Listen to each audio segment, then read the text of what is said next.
kanti phela iyasenzeni kakhulu. Neighbor, neighbor, neighbor, neighbor. Como le romanero a nas. Neighbor, neighbor, neighbor, neighbor. Busiseka intambama yanamhlanje. Neighbor, neighbor, neighbor, neighbor. God loves you.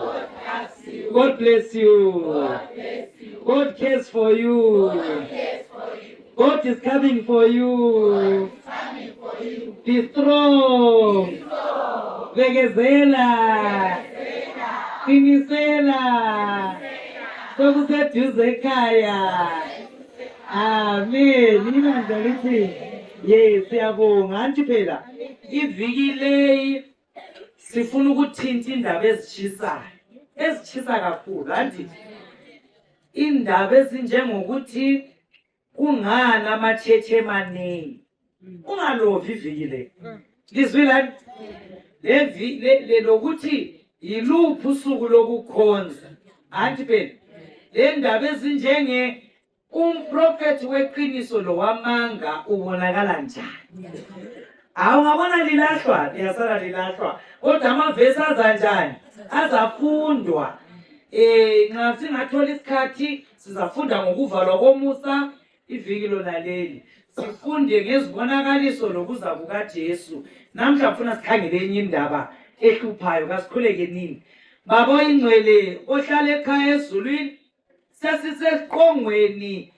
sendaba ezitshisayo emhlabeni uthe wena kawenzi lutho ungavezelanga abantu bakho umthandazo wami ivikile yikufihlwa esandleni somusa yikuvikelwa yikuchasisa indaba zezulu ungavumi siqopha abantu ungavumi kuqophwe loba mbani kakubalwe kuphela ilizwi libe yibufakazi abafunayo basindiswe akuzehlula bangasindiseki lebandla lisindiseke lami ngisindiseke khuluma ngendaba etshisayo yanamhla ngicela usiphathise kucace iviki le ngiyabe ngifundisa kucaca cela uncedise ngingakhohlwa lutho sibusise sonke ngoJesu siyakhuleka amen.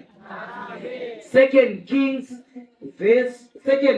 chapter 2 verse 1 to 2 anso umuntu othanda ukunika izihloko but vumani namhlanje nika isihloko isihloko sanamhla sithi a passport to heaven.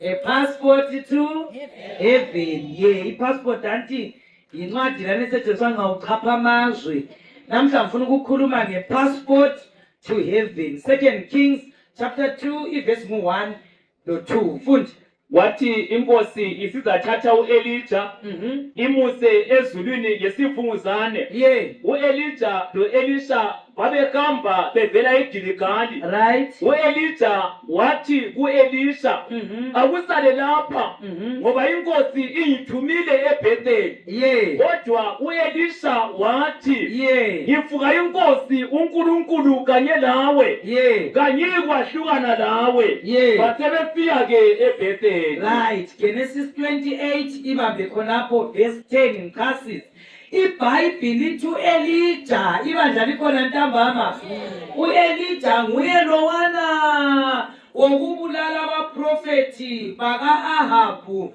loJezebeli abaprofeti ababeyi-850 uElijah wabulala ihalf yabaprofeti xa ebabulala uElijah uJezebeli abesezonda abesesithi udinga umphefumulo kaElijah uElijah abesebaleka nxa ebaleka esuka kuMount Carmel sikhamba songathi kuMount Carmel yikho lapho kube nezimanga abaprofeti bamanga versus uNkulunkulu abaprofethi bamanga kwaba lo-verses uNkulunkulu ngani ngoba u-Israyeli wayesekhonza izithombe kakhulu, so u-Elijah wayefuna ukuprova uNkulunkulu weqiniso lo nkulunkulu wamanga. Abaprofethi labana babuya kwatshona ilanga bezisika kungenzakalanga lutho. Yayazi indaba ngifuna ukuya kiyo ngoba izangiqedela isikhathi.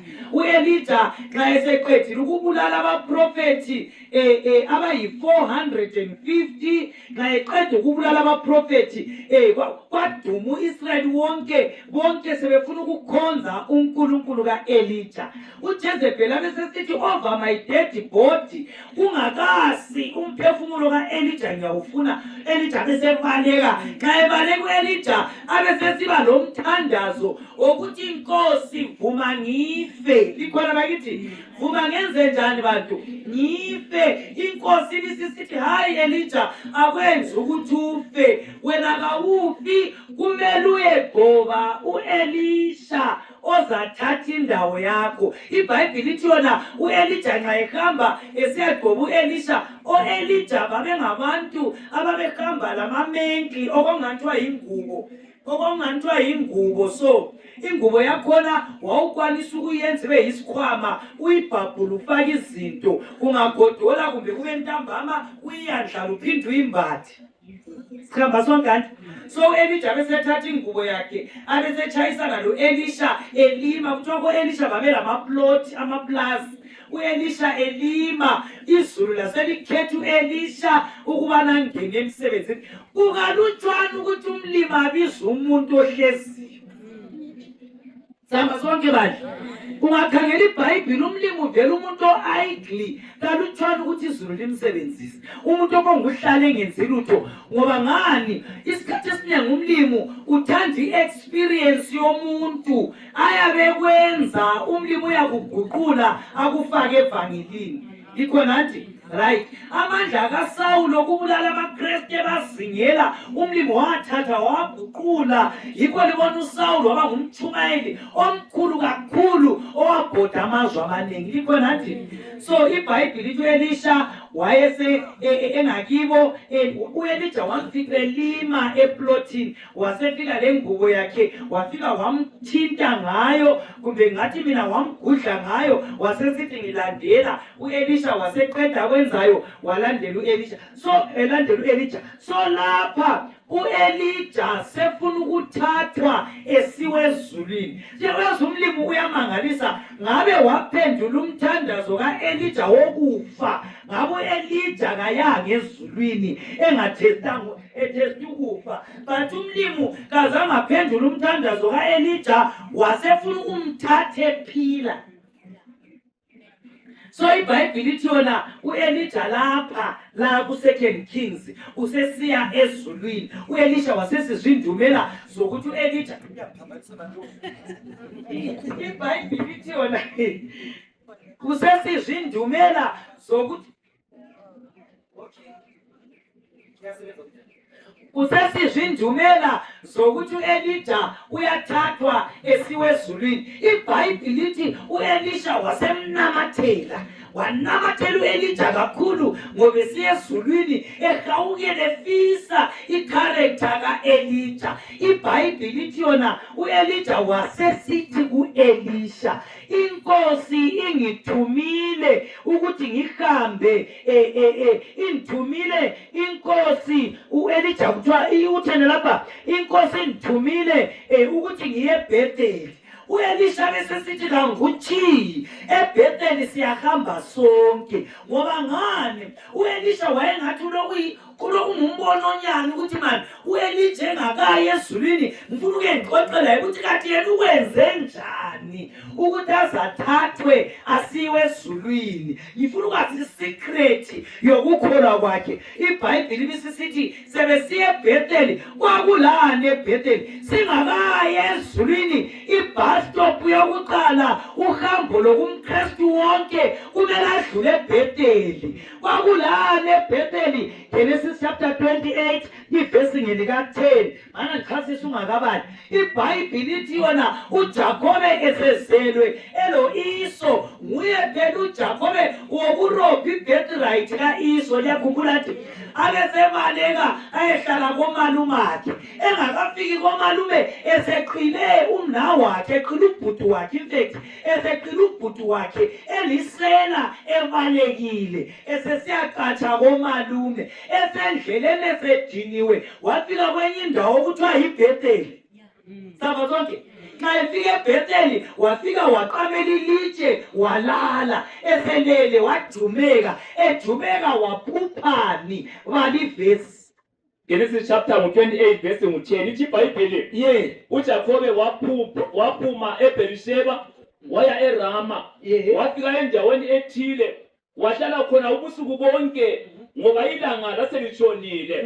Wasethatha elinye ilitshe lamatshe akhona, walibeka ngaphansi kwekhanda lakhe, walala khona, waphupha, ebona ilele limisiwe emhlabeni, isihloko salo sifinyelela ezulwini, lezithunywa zikaNkulunkulu zikhwela zisehla kulo. Wabona inkosi imi phansi kwakhe, yathi ngiyinkosi uNkulunkulu ka-Abrahama, uyihlo loNkulunkulu ka-Isaka, ilizwe olele kulo ngiza kulinika lona, wena lenzalo yakho. Inzalo yakho izawuba ngangothuli lomhlabathi, usabalale ngasentshonalanga, langasempumalanga, langasenyakatho, langaseningizimu. Ngawe langenzalo yakho lonke usendo lomhlaba luza kubusiswa. Ubala kusho umuntu lanhlala ingenzelo ameni bakithi. Ivoice yakho ngathi ngeyami. Lalelani la, iBhayibhili ithi uJakob nxa eselele elungiselela ukuya komalume etshiye andiyakwazi ukuthi ngithembala ngamangala. UnguThixo njani onika izithembiso amasela? Elela uJakobe elestress sokutshontshela umfowabo, kuthiwa wabona ilele elaligqunyekwe emhlabathini lisiyafika ezulwini. uThixo wasemnika isithembiso, indawo lele kuyo ngeyakho lenzalo yakho ngizakunika. UnguThixo njani onika izithembiso amasela? Singakayi ezulwini kumele sike siyepaka eBhetheli. Kulana eBhetheli kuyavunywa izono, kuyanikwa izithembiso zokusindiswa komuntu. Akukhathalekile ukuthi ulisela, akukhathalekile uyisifebe, akukhathalekile ulamanga, akukhathalekile uyimhlobo yonke yezono uyathakatha. eBhetheli passport yokuqala ezulwini kuyasindiswa abavuma izono. Singakayi ezulwini siyapaka eBhetheli. Liyakwazi ukuthi nxa ufunda kuthi uJesu nxa esiza ngamaphezulu, abazabe bephezulu esiqongweni, abaphezulu abayabe bephezulu ngama-brand blood from the fire, abavele esonweni bawona ababulali, amamedara, ma-armed robber, ma-rapisti, ma-adultery, bonke imhlobo izabe iphezulu iyabe isesiqongweni. Ngani? Badlule eBhetheli basebevuma bengakalali. Ungavuma ukulala ulento ongayilungisanga eBhetheli. eBhetheli kuthethelelwa izono, kakulasono esingathethelelwayo. Ungavuma ukwethuselwa bakutshela ukuthi okwakho ku-beyond measure. Ngizoletha uJesu ohlangana nabantu eBhetheli abaqolele. Ipassport yokuqala singakayi ezulwini, hambe eBhetheli uyelungisa lo Jesu. Ibandla kodwa likhona? Right. ulokhu iBhayibheli ithi singakaye ezulwini siyalungisa izindaba eBethel 2 Kings chapter 2 ivesi ngelika4 funda u-Elija wasesithi ku-Elisha akusale lapha ngoba inkosi ingithumile eJerikho kodwa yena wathi ngifunga inkosi uNkulunkulu kanye lawe kanyikwashukana lawe basebefika eJerikho. Joshua chapter 6 ivesi ngelika1 bamba yona leyo iBhayibheli lithi uElija wasesithi ku-Elisha ngingakaye ezulwini ngiyadlula eJerikho sesivele eBetheli sesisiye eJerikho kokulani eJerikho funda ivesi Joshua chapter 6 ivesi ngu1 lo2 funda iJerikho lalivaliwe lancitshwa right ngenxa yabako-Israyeli kungaphumi muntu kungangeni muntu right inkosi yasisithi kuJoshua right khangela nginikele ezandleni zakho iJerikho kanye lenkosi yalo. right Marko chapter 10:46 yelandelayo iBhayibheli lithi passport number 2 singakayi ezulwini siyadlula eJerikho kulani eJerikho kwakulemdudi yakhumbula iJerikho lapha isiyanqotshwa lapho kwakulabo Rahabi khona manake ngichasise ngoRahabi la nxa kungenye indaba nje othi ngigudlane layo uRahabi laliliwule elikhulu eJerikho uRahabi wayengushabhini queen weJerikho obaba abanengi babephelela eJerikho koRahabi uRahabi wayeleshabhini kwakuthengiswa utshwala kwakusiba lamarumu futhi okulala lawana afihlwa amadoda ako-Israyeli amabili upstairs so wayelamarumu ukuthi bangadakwa uyabhukhisa abantu phezulu ngale iBhayibheli lisithi uRahabi wenzelwa umuso omkhulu kakhulu esefihla inhloli umlimi wasemthembisa ukuthi sesizobhidliza iJerikho faka isayini elembeli bomvu kuyabe kungafiwanga hayi kuyabe kuyisayini yokusindiswa kwemuli yangakini ibandla kodwa likhona uRahabi eliwule njalo laye wadlula eBetheli ngani nguye ukhokho kaJesu sihamba sonke so iBhayibheli lithi singakayi ezulwini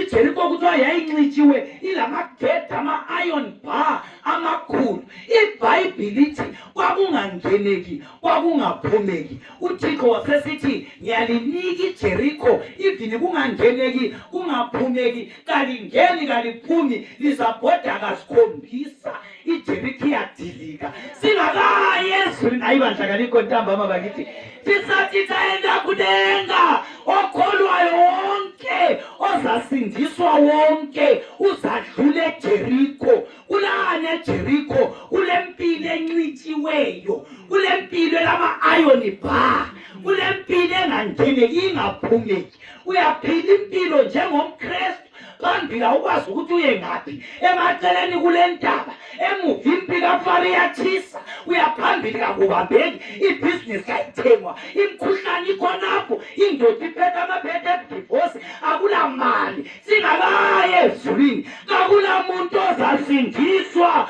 ongana testimony yikusambulo uthi kuSambulo 7 bheka ngathi ngikhangele ngabona iqubu elingela kubalwa ngabuza ngathi ngobani laba kwathiwa these are those ezulwini kuzangenwa these are those abadlule ezinhluphekweni bahlamba ingubo zabo zabamhlophe kakula muntu ozalihotsha izulu ongala testimony kakula muntu ozalinuka izulu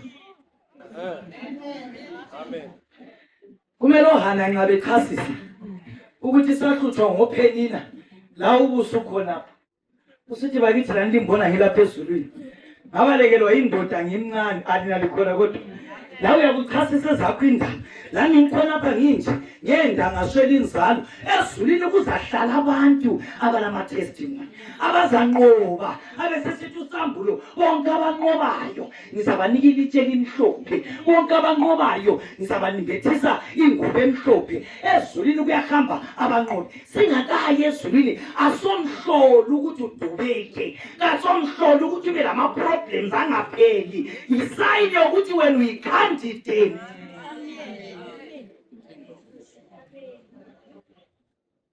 singakayi ezulwini siyadlula eJericho. Funda Marko chapter 10 ivesi ngelika 46 ungakayifundi. Mana ngiyichasise uJesu wadlula eJericho. Ibandla likhona abantu eJericho. Uthi iJericho le yayindawo eyayilama priest, eyayihlala ama priest amaningi, ama Levites ayitholakala khona. Yiyo phela indawo eyitholakala oZakheyo eJericho lapha.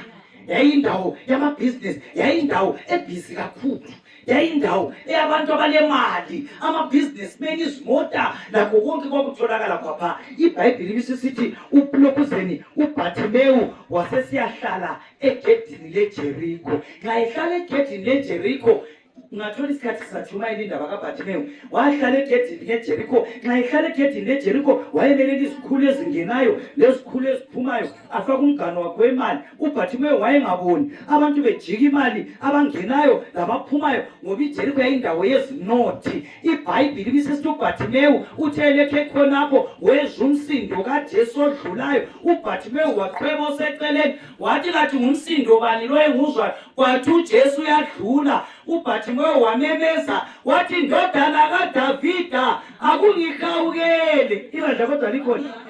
Kuthiwa abafundi basebesithi uba ngumsindo. Ngani? Ngoba bona kubalungile bayabona. Omemezayo ngongaboniyo. Alengizwana bakithi. Omemezayo ngongaboniyo. Funda verse 46 siqede. Hayi mana angiyifundi. Mana uzayibala ngiqedise kulokunye sokufika ekhaya. Sizwanini la. Singakaye ezulwini, ipassport elandelayo ngabantu abazakusola nxa umemeza. Alengizwana. Liyakwazi ukuthi silabantu lapha eChurch ababelomkhubo wokumemeza, bememeza besebenzela umlimo. Batholakala babathulisayo, babathulisa, baqolisa imisebenzi lonyaka, baqolisa yonke into. Khathi sisi usehambela khatshana umuntu wenkosi, ngoba kukhona wathi thuluba ngumsindo. Bakhona babekhuthele ivini ekukholweni, bakhona babekhuthele emsebenzini kamlimo, basebethola babathulisayo bathi thula Bhathimeyu uba ngumsindo. iBhayibhili lithi uBhathimeyu esethulisiwe wamemeza ngamandla. Ayikalizwa bantu ntambama, yimo abantu bekuthulisa, memeza ngamandla. Ungamemeza uzadraw i-attention yezulu. uJesu athibili kathi mbizeni. Uyakwazi ukuthi ngathi ngiqalisa iministry leyo ngami wayehlala eGoli. Ngaqalisa ukutshumayela siya kubo Nkayi, siya kubo Blanche, siya kubo Lokusa. Abantu baqalisa ukukhuluma, mntwana lo uyahula, bakithi uzabulala umfana lwana, umfana lwana ngabuye vele eGoli uzambulala bakithi umntwana lo, uyahamba ethandana labantu emakhaya kule. Bakhuluma abantu bafike ezindlebeni, bakhuluma batolika. Umkami wazobuya esevele eGoli. So ngasithi ngangizothathwa imoto njengoba siyathathwa ngudriver lapha endlini, kuyabe kubuya phela umuntu ongubaba.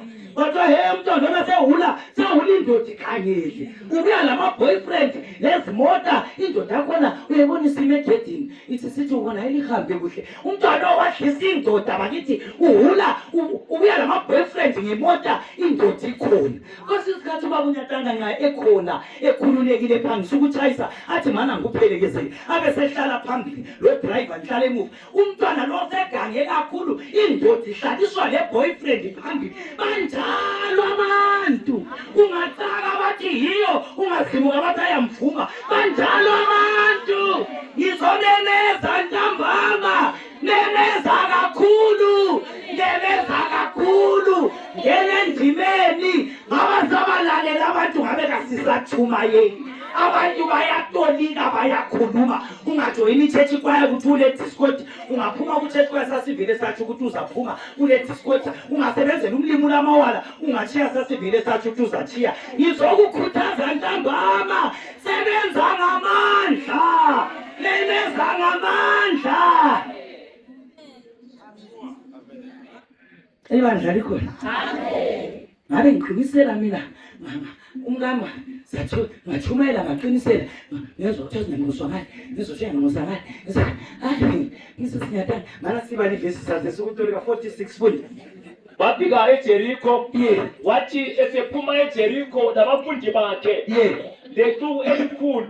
uBhathimeyu indodana kaThimeyu Yeah. umphansi oyisiphofu Yeah. wayehlezi endleleni Yeah. wathi esezwile ukuthi nguJesu waseNazaretha Right.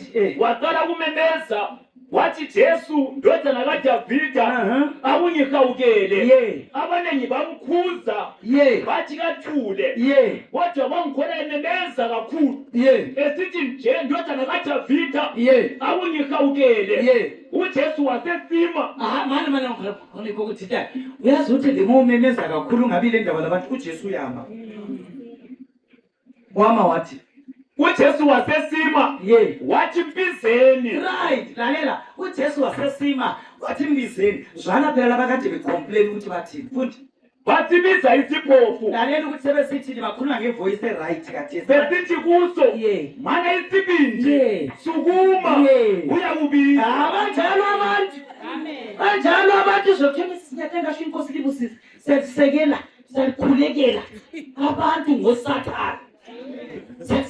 Siyakhulekela sho sizophusela uvivi. Sizothola kulezi insuku senyula uvivi inkosi kugcine. Abantu banjengoJeremiah chapter 17 ivesi ngelika 9 ngithanda ngesishona ithi moyo womuntu wakhawora. Ngiyangizwa unonyengera cheromuritsi umuntu ofana nayo uyamxoxela ukuthi umntana bakithi uthenga imota asebonga shwa sebonga mafana uzathola bakithi siphume eChurch enhlizweni ethi engasakayenzi i-accident. Inhliziyo yomuntu ibolile imbi ingumkhohlisi. Ngabe inhliziyo zethu ziyafakwa la ngaba abanye asakhonzi labo into abakufisela zona abantu xa bekukhangela. Akuniki yakho umuntu asho distance asikubona eChurch and shithi kuChurch phaya lapha siyashota isolo siyashota i-alto ngenhliziyo ephunga ukuthi engasakayekele layo i-alto yakhe yangikhuba. Likhona bakithi umuntu njalo mina ngikhulekela ukuthi umlimi kakuncede uhlambulule ingaphakathi. iBhayibheli lithi abafana nayo akade bemthulisa yiba sebesithi phakama inkosi yakubiza ngicabanga ukuthi bathi ungathathaleki phela wathi sikunqeba akele imncedise uBhartimeyu aphakame. Banjalo bantu banjalo wena ungamlokhu uqinisela banjalo wena qinisela entweni zikamlimo vele bayakhuluma maze uthi iChurch bayakukhuluma maze ukhonze bayakukhuluma. So iBhayibheli singakaya ezulwini sizakhulunywa kanti lesidumbu siyanyewa ingane uzokuthi isidumbu leso imlomo yakhe ibibomvu ukuthi ayisigwini ukuthi banye isidumbu esingaphenduli. Verse 50. Funda yengiyifunayo. Salahla ingubo yaso. Yes. Sasukuma sathi lothu. Yes. Saya kuJesu. Zawami wona ubala kuhle. Asambe kulokhu zeni Luka chapter 19 verse ngelika 2. Lalela iBhayibheli lithi uBhartimeyu lo wayelijazi lakhe ayihlala nale Jeriko engcolileyo. Uthe esebizwa uBhartimeyu wabe khupha ingubo wabe lahla ingubo. Wayibona ungazibuza ukuthi wayengahambanga laye kuJesu. Yele problem baningu. But wazitshela ukuthi uJesu kahlangani ledoti lamanikiniki. Singakaye ezulwini ipassport elandelayo kakula muntu ozasindiswa odayilutha umlimi. Kakho wonke umuntu lenyinto alayo umusu ngavalwa elayo kasindiseki. Wedula amanzi, wedula entambo, wedula amafutha, wedula endiyo, wedula enduku, wedula amalembu, wedulani konke uBhartimeyu walahla ibhathi lakhe elalisinda esebizwe nguJesu. Konke abadayilutha izulu kupassport elandelayo kasilinuki izulu. Singakaya ezulwini amabhathi ayalahlo ngoba sibizwe nguJesu. Siyabonga sambe Luka chapter 19 singakaya ezulwini singene eJeriko liphi futhi Kwakukhona lapho umuntu othiwa uZakhewu owayengumtshedisi omkhulu enothile. Wafuna ukubona uJesu ukuba unjani wehluleka ngenxa yecuku ngoba wayemfitshane. Right, baba khona iyekele sizayifunda sizayibala. Don't worry. Hamba ku 2 Kings chapter 2 buyela verse 6. iBhayibheli ithi yona singakayi ezulwini siyadlula eJericho liphi elikazakheyo. iBhayibheli ithi uZakheyo was a tax collector. Mana ke ngichasise ama tax collector. I-tax collector babe njengezimra. Sibona nje izimra ebhoda leya. Uyayibona nje? Yebo zimra abaye becharge ama percentage. OZakheyo babesebenzela i-government. Zakheyo was a Jew. WayengumJuda. So wayezondwa ngamanye amaJuda uZakheyo ngoba ngani? AmaJuda ayengayamukeli ukuthi umJuda okhonza umlimo abe kuzimra. Abe ngu-tax collector. Liyakizwa? So i-government yayisithi ngathi 20% ukutax abantu, oZakheyo babe sithi 50. uZakheyo besethatha i-30% aphinda athatha isalary ye-government. Liyangizwa? So uZakheyo wayeyisela. Liyangizwa? Right. So nxa kunomuntu ololunya emhlabeni ngumuntu wesimbatho ombathurisa abantu abingizwana wona. Umuntu ombathurisa abantu uyakwazi ulolunya lwani. Ngingafika mina ngithi ngicela umboleke i100. Ebese sithi anti 100 ngumama. Hayi ngakuphila phela ukuthi lo mama lo mntwana. I100 ngumama. Abese sithi umntwana i50. Anti so ngiyabisela siyimali 150. So mina ngakade mbuye kuwe ngizocela i100. I50 ngiyayithatha. Mina ngivele i100 kade ngalayo. So abantu abayenzisa abantu kungangcono uthi imali kawula kulokuzalisa isimbatho wokuhlukuluza abantu. Ngazu extend indlu ufaka ama-tiles ngemali zesimbatho kuqalekiswe konke. Ibandla kodwa likhona. So iBhayibheli ithi uZakheyo wayemfitshane ngokuzalwa. Ngingathola isikhathi ngizathumela futhi indaba kaZakheyo senenthumela ezezikweleti ezingaki 2 right sizamkhumbuza kwelinye ilanga ngakuye. uZakheyo lo wayemfitshane ngokuzalwa wayemfitshane ngengqondo. iBhayibheli ithi uZakheyo wayesizwa wothi ngubeke so ngamukhaya lesikhathi amthi siyavuma. Ihofisi kaZakheyo iwindi lehofisi kaZakheyo laliqondane lo River Jordan lapho kwakujumayela khona uJohane umbhaphathizi. uJohane wayekhuluma ngezimbatho khona ngale. Angekhumbula ukuthi uJohane wayekhuza izimbatho esemanzini ku River Jordan. So uZakheyo wayelokhu esizwa ukuthi izimbatho ziyakhuzwa esehofisini ngabe ebhala izimali ngabe indlela isizwa ukuthi izimbatho ziyakhuzwa. uZakheyo wasesizwa kuthiwa uJesu uzabuya eJericho. uZakheyo wathi ngizathatha i-off lami ngiyembona uJesu lo odume kangaka. iBhayibheli ithi uZakheyo uJesu engena eJericho efika eJericho kwaba lequku eliningi kakhulu. uZakheyo wayemfitshane abantu wayengakwanisi ukungena phakathi kwe-crowd ngoba kwakulabade kwakulabafitshane babe baningi kakhulu. iquku likaJesu lalikwanisa ukuthi uJesu emela. iquku liyefika ku-L Street elinye liyefika ngale. So ukuze umfinyelele eduze kwakuhlupha. uZakheyo wasesithi hayi mina ngizagijima ahead of Jesus phambi kwakhe njobe edlula ngo-L Street mina ngizahamela phambili le. wafika esihlahleni uZakheyo wabe gadi isihlahla wabe mmelele imbona nami yami iyathutsha but uyadinga ukuthi nguphi wakhona. abaningi kangaka bangani bafanana nguphi wakhona. uJesu okwazi abantu bakithi lina likhona ntambama. uJesu okwazi abantu lamacebo abo lamaplani lamabiso. wabefika esihlahleni wabekhangela phezulu wathi Zakheyo. Zakheyo umangala esihlahleni yaziwa. Zakheyo yehla esihlahleni usindiso lufikile emzini wakho. Yehla Zakheyo awusindiseke uphezulu lingana labanye. Hayi badlaka likho ntambama. Yehla Zakheyo ulingane labanye. singakaye ezulwini siyayehla esihlahleni zolaka siyayehla esihlahleni zobusela. asisindiseke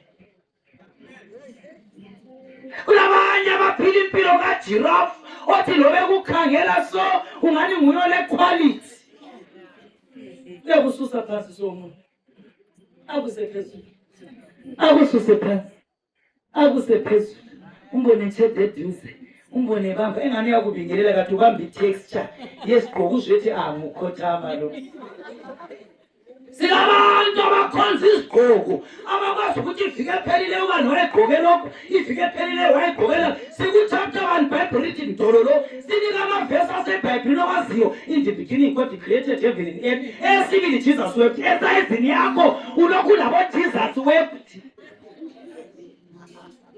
iBhayibhili ithi yona uZakheyo wehla yakwazi ukuthi kwakukalutshwane eBhayibhilini ukuthi uJesu athathe umuntu amuse ngikhaya hayi uJesu wayesindisela abantu emgwaqweni uyakholwa yini sukuma uhambe uyakholwa yini ubona wayengahambi labantu ungani izulu lalifuna ukuya koZakheyo yikho kwakulezinto ezingalama receipt iTV kaZakheyo yayingala receipt ifiriji yayingala receipt uJesu wayesiyadinga ama receipt ngikhaya kulabantu abangikhangeleyo aba-extend izindlu ngento ezingalama receipt ama-tiles abuya labafana izitina zibuya labafana amakonkizamende wathenga ngama-half price yonke into yakho ama-half price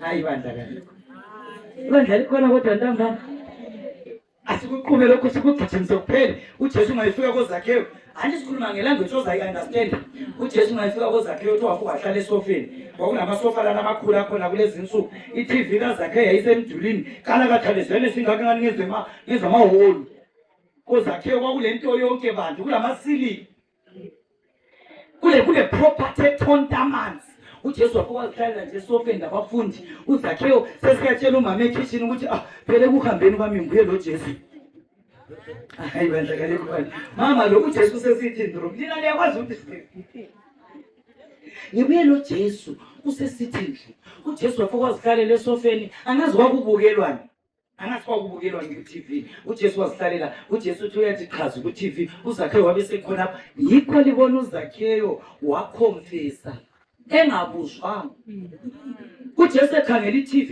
uZakheyo wathi Jesu lo iTV yena leyo ibona lapha yabe yalabanye abafana omalayitsha abavele lokhuzeni ngikuthi nanti mama uyavumelana lami ukuthi kunama receipt eTV le uJesu usekhona ukuthi ayikho ngila nalikho lina ikho ngila emzini wakho ngoba kakulanto ecacayo kusukela abantwana naso bakhona iTV kaso yakhona amasofa so wakhonapho yikho nje sambe ngikhaya ngoba ngini kokonakala ekhona kulabanye abantu abalezona eziyalungisa etendeni kulabanye abalezona esifuna uJesu ahambe lapho afika avula ama-drawer athatha ama-condom alenzwana ama-condom abantu abathenga spare lamaphilisi e-family planning uJesu kayevula ama-drawer akhipha izinto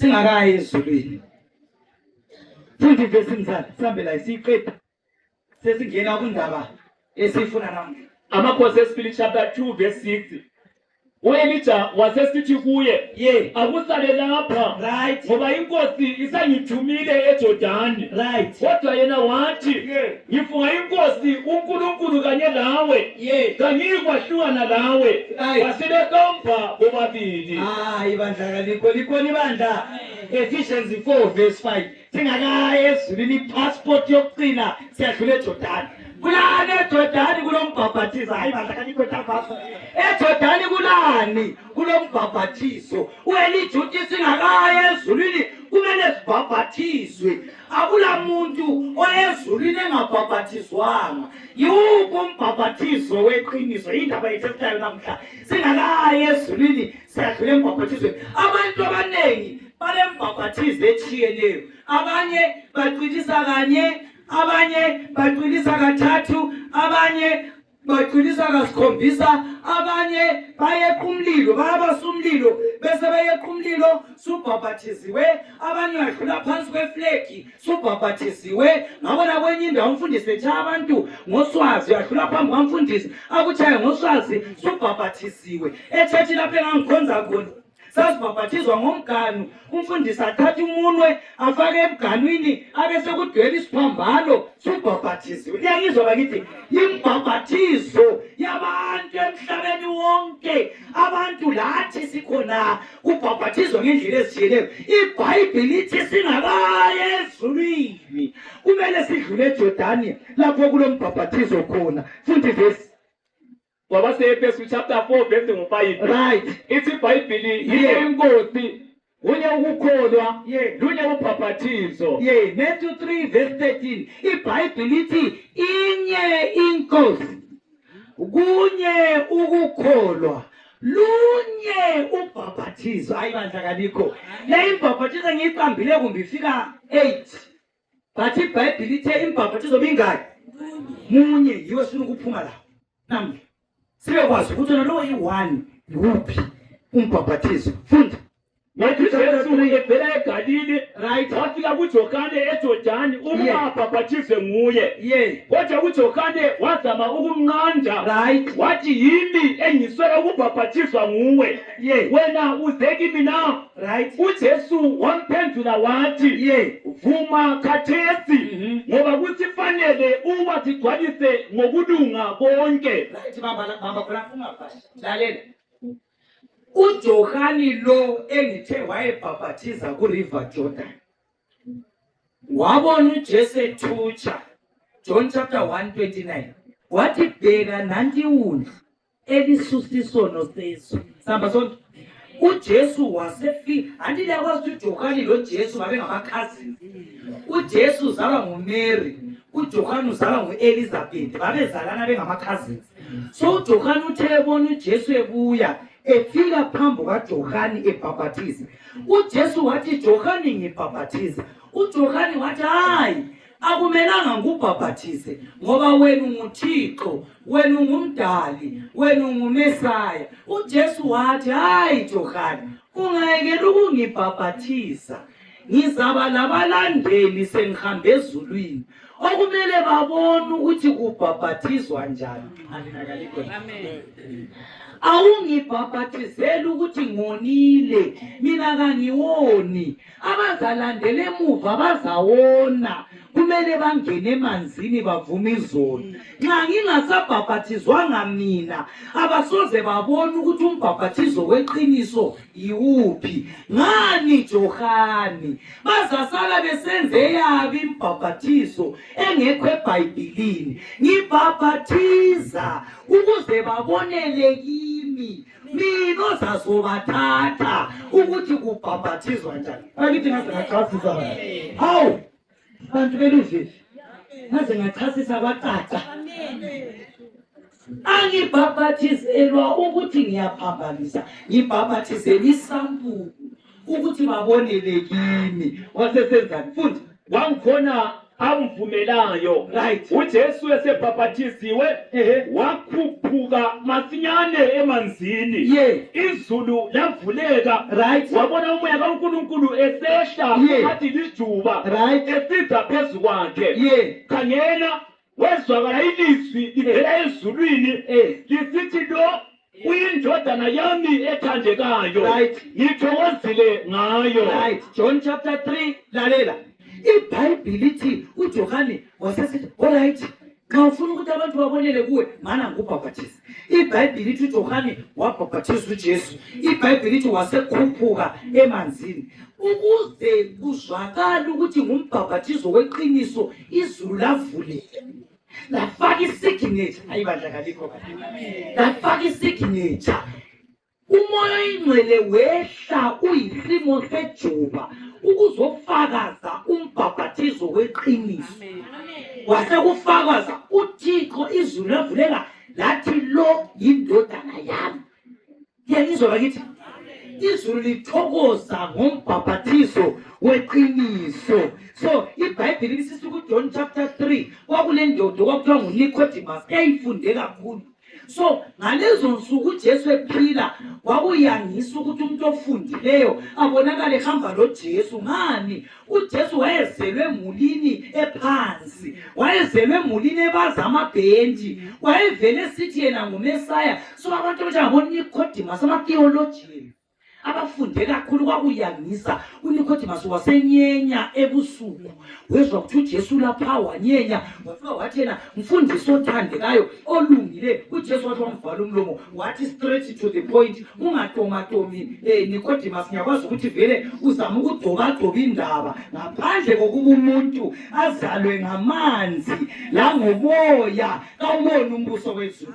uNicodemus evile efunde kakhulu ele-theology, wayephicwa zindaba zezulu. Abantu bakithi, indaba zezulu kazinasikolo, zilomoya kaThixo. iBhayibhili lithi uNicodemus wathi, so lapha Jesu utsho ukuthi ngiphinde ngiye eMathadeyi, umama maphinde aye empilo ayingihelela futhi, kokuthi ukuthi ngibuyele umama ayehelelwa futhi angizale. uJesu wathi,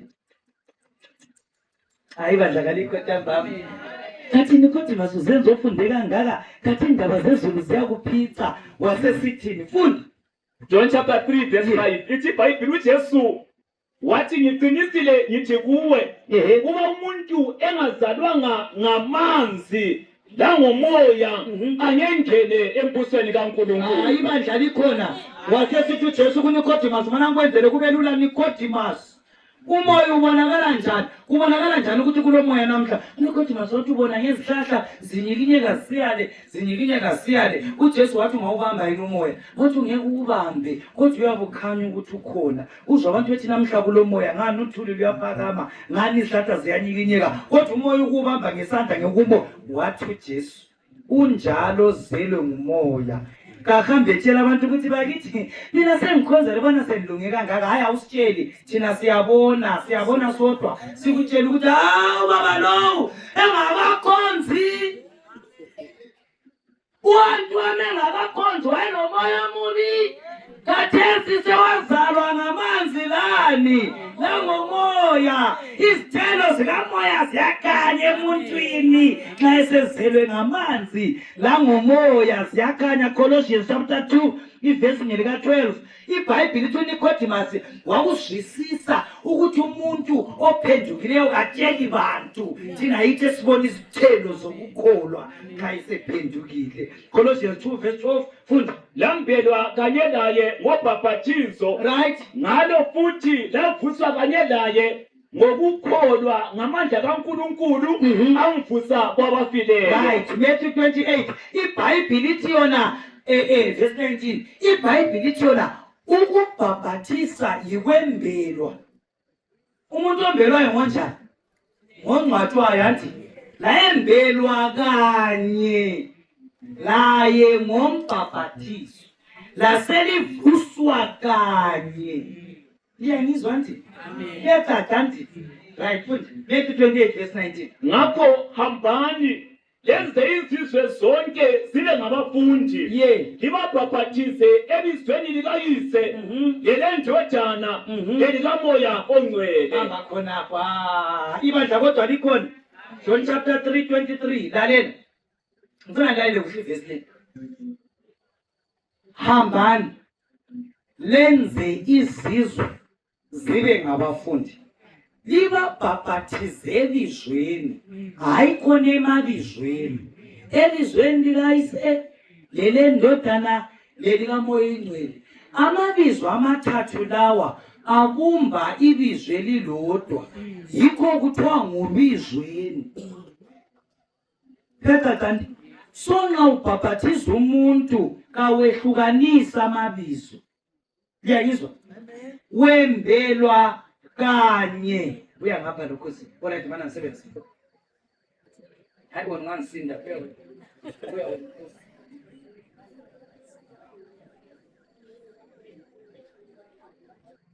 ngalisho dumela usho othandekayo, ngiyakubhaphathiza egameni likayise lelendodana lelikamoya engcwele. amen. sengikwembela kanye. nguvusekani. Kasibhabhathizi ebizweni likayise, vuka, elendodana, vuka, elikamoya engcwele, vuka. Kasomabizo, ngubizweni. Ubizweni ungaki? Why? Bona bebangaki? Bebathathu. Xa usiyathenga iqanda uyathi ngifuna ikhasi leyoghurt kumhlophe. Uyathini? Ngifuna iqanda bangamangala phela emagrusu ngathi umama undithume ikhasi, wandithuma lokumhlophe, wandithuma leyoghurt. Konokala kuyi-3 kubizwa kuthiwa yini? Iqanda. Ngubhabhathize eqandeni. Hayi bandla kalikho lapha. Kucacile anti? Ye ubhabhathiza amabizo amathathu wamemeze emelele 1.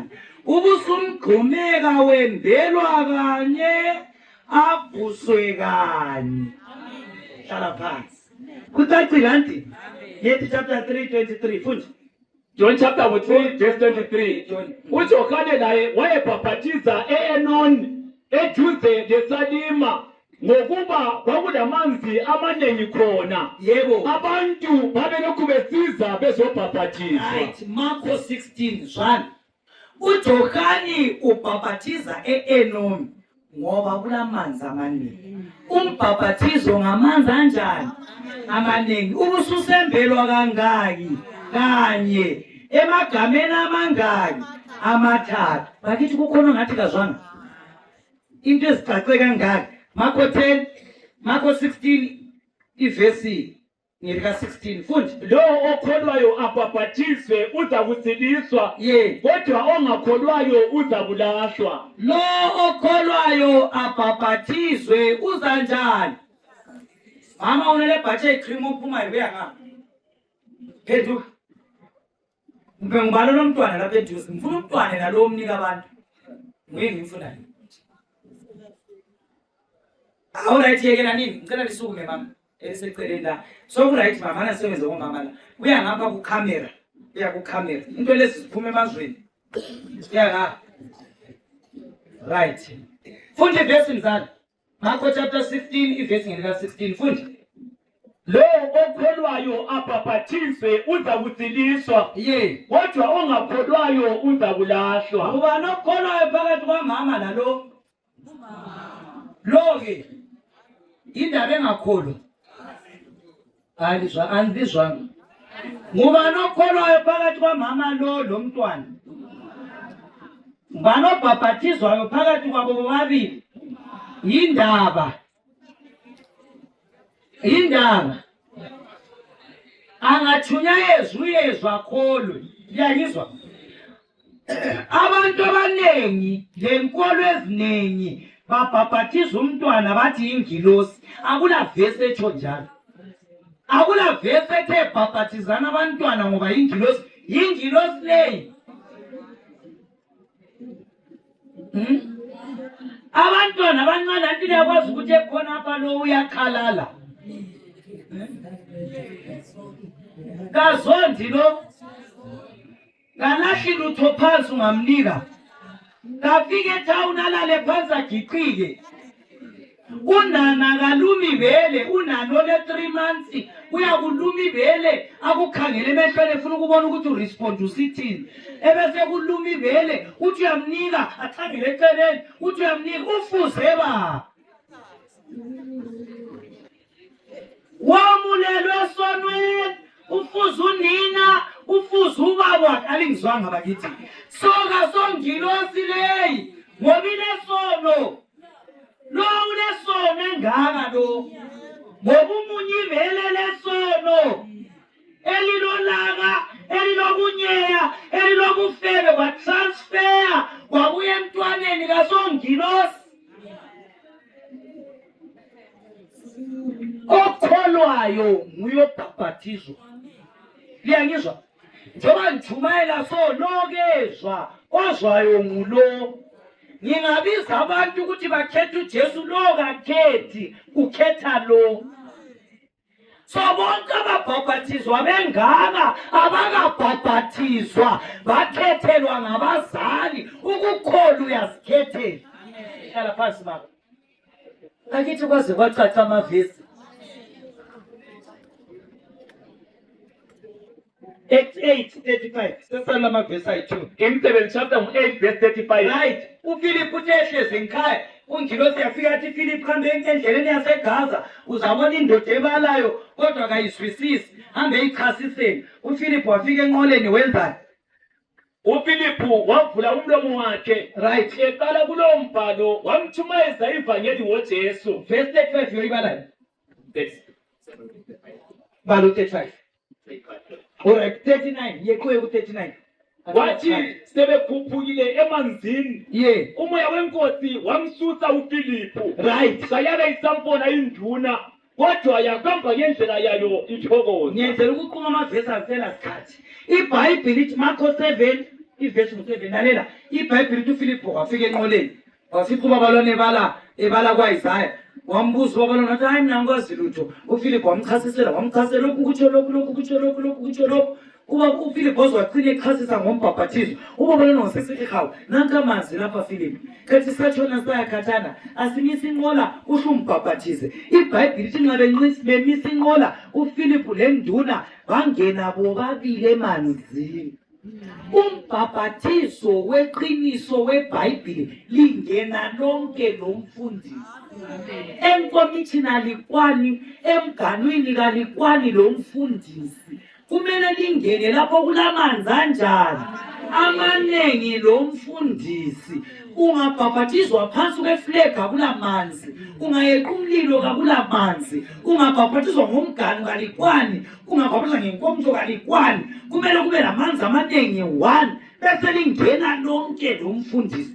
Umfundisi abese kubhabhathiza emagameni amathathu, abese kucwilisa ka1 akukhiphe ka1 awucwiliswa kathathu ngoba amagama ngubizweni. ababhabhathiza ka7 bathi balungisela uNamani. uNamani was not baptism, it was a healing. Hey bakithi baphele. Matthew 7 asaphi straight. Matthew 7 verse 7. Yeah. Bangikhonza yenze befundisa izimfundiso eziyimilayo yabantu. Yeah. Ipetis. Ngiyekela umlayo kaNkulunkulu, Ehe. ngibambe isiko labantu. Right, uGalatians 4:16 uyabalwa yimi mfundisi. Inenza mbala mina sengiqedile. Uthi yena abanengi emhlabeni bafundisa izimfundiso zabantu, lemilayo yabantu. Uzokuthi abantu lingabatshela iqiniso bayachiya ngcono bachiye. Ngcono lapha etendeni kusale kungalamuntu kodwa iqiniso limali njalo alithinti. Even ngingayekela ukulithumayela ngilecala kumele ngilithumayele iqiniso umuntu azikhethele. Nxa ungabhabhathizwanga ngombhabhathizo lo enguchasisayo kakulazulu. U2 Peter ngo2 ngizamkhuluma ngekhanda ivesi ngu21 uthi bekungcono ngabe kade ungazwanga. Uyabona umnyama wakho namhla ukuthi ubuyile wezwa. Izulu seliqalisa ukwahlulela. Bekungcono ngawe ubuyanga. Uhlupho ukuthi ubuyile wahlala ebhentshini wezwa umbhabhathizo weqiniso. Izulu kalisakubaleli kwabangakwaziyo. uThixo uyabekezelela insuku zokungazi. Galatians lethi lapha ngifunde mzama kundike lapha ifundwe yimi hayi bandla likhona beluwe. Le ivesi lokho lamayina likayibali. Iyalela ithi phela mzala lamakhona njengapha. Galatians 4 ivesi ngelika 16 yesivala ngayo. Galatians 4:16 kambe sengiyisitha senu yini ngokuzolitshela iqiniso na? uPaul uyabuza. Ngiqeda ukuchumayela kumaGalatiya base bezondile. Baqaphuka. Bathi uyaqophana lathi. uPaul wasebuza. Wathi ngiyisitha senu yini ngokuzolitshela iqiniso bantu beluveve. Ingizonde lithi umntwana lwana wabuye wazothokolana lathi, wazojujana lathi. Angijujani lo muntu mina ngifuna ukuchasisa amaqiniso ongabi lecala komlimi. Ofuna ukusikhethela kanjani bantu? Azikhethele. Ofuna ukuyalela entweni yakhe ayalele kuyo ukuthi iqiniso selinjani selifundiwe. Umthandazo wami ntambama yikuthi kambe wabhabhathizwa yini ngombhabhathizo weqiniso. Yikho kulombuzo wamfuna ukwenza ubizo lapha phakathi kwethu kulamasabatha la ababhabhathizwa ngombhabhathizo weqiniso lo engikhuluma ngawo but abaningi babo banjenge-5 kg ye-roller meat ebhalwe 5 kg phandle kodwa iphepha lakho nalisela lutho lokhu liphephuka khona utshayisana le mgwaqweni ubona libhalwe 2 kg brown sugar kodwa itshukela kayinjani kayisekho kwasala iphepha elisemdulwini elibhalwe ukuthi baptized 20 May 1915 1921 akusebenzi konke lokhuya whether wabhaphathizwa umbhaphathizo weqiniso okusebenzayo kambe umoya wabhaphathizwa ngawo ngoba ungabhaphathizwa ngombhaphathizo weqiniso kodwa umoya wasala ulibizo kuphela lokuthi hayi mina ngabhaphathizwa ngombhaphathizo weqiniso sibili hayi yikho lokho umbhaphathizo awuhambi wodwa uhamba lo moya funa ukwenza ubizo abazali nabahlezi lapha bathi mlimu mina ezami isimilo awukhanyani ngamanzi ngangena le raincoat ngapho ungena raincoat njengedada ngangena kuphela ngathithitha amanzi kodwa ulunya lokho lukhona ukuncithana moya mubi hliziyo embi thatha amadoda abantu kuloya wasala ngicela umlimi aqalise kutsha angincedise empilweni ngithi ngumthandazo ntambama abafisa khonokho izethekeli abalungu ebandla lami ngithi Jesu ngisiza kungasali isithupha kuphela ngicela ukubhaphathizwa ngamanzi la ngomoya ngabe umthandazo wakho phakama izulu likwenzela umusa Jesu wosungam ongenze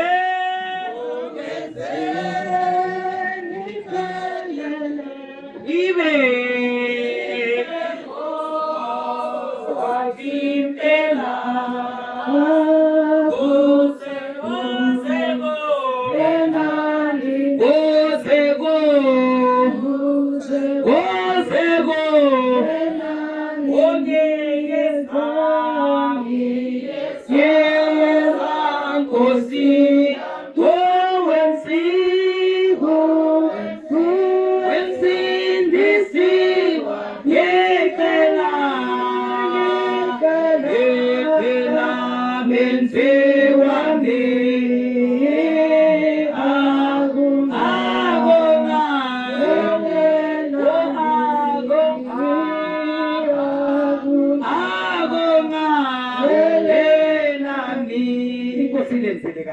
asikhulumi ngendaba zokuthi wena ubhalwe echechi ukhonze echechi hayi sikhuluma ngendaba zokuthi wabhaphathizwa sibili waqinisa ka-1 sibili but kune-challenge isimilo siyala total emphakathini bayakhala labantu abakhalayo ukuthi hayi bakithi ishiwa mina lokho akaze ngubone namhla umlimi kasihlambuluke umlimi kasivume sibhaphathizwe ngamanzi la ngomoya ibandla lethini phakathi kwethu silezethekeli ezike zaphakamisa izandla iviki ephelileyo abanye baphakamisa izolo banikela impilo zabo kuJesu nxa bekhona namhla raise up your hand namhla ngifuna abantu abathi mina ngicela ukubhaphathizwa ngombhaphathizo weqiniso lo ngiyangizwa ukuthi mbize kwecaca mina ngicela ukubhaphathizwa ngombhaphathizo weqiniso lo nxa unjalo phakamisisane iviki leyo yabe ngisenza vele ikhole straight xa unjalo othi mina ngiyafisa nesenisandla ngiyasibona